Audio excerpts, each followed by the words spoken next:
Wakati mwanadamu anatumia kokoto kwenye ujenzi wa nyumba, basi mbuni anatumia kokoto kwenye ujenzi wa mwili wake. Mbuni anapenda sana kula mawe ambayo humsaidia kwenye mchakato wa kumeng'enya chakula. Moja ya sifa ya pekee ya mbuni ni kwamba ana matumbo matatu, ambapo tumbo moja ni mahsusi kwa ajili ya mmeng'enyo wa chakula, na ndiyo tumbo hilo linalopokea kokoto hizo ambazo hufanya kazi ya kusaga chakula. Kiufupi, mbuni ana kazi mbili, ya kutafuta msosi na meno ya kutafunia msosi huo. Meno pamoja na chakula vyote vinaongozana kwenye tumbo la pili la mbuni liitwalo gizzard. Kwa upande wa kwenda maliwato sasa, mbuni yuko tofauti na ndege wengine, mathalani kuku ama bata, ambao hupiga miksa au 2 in 1, kwa maana ya kwamba kinyesi na mkojo vyote hutoka kwa pamoja.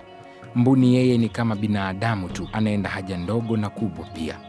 Basi bwana, nimejaribu kutafakari. Watoto wangekuwa na sifa za ndege, wazazi wangemuomba Mungu watoto wao wawe kama mbuni, sababu wakiwa na sifa kama bata au kuku halafu wawe vikojozi, ni mwendo wa 2 in 1, ni mwendo wa kupiga miksa. Kwa hiyo mtoto haambiwi kaanike godoro, anaambiwa kalifue na ulianike godoro. Kwa upande wa Tanzania, mbuni wanapatikana maeneo ya Serengeti na maeneo mengine mengi. Wabadu wakatabahu fakir. Langu jina ni JJ Ephraim na hii ni Funny Fact.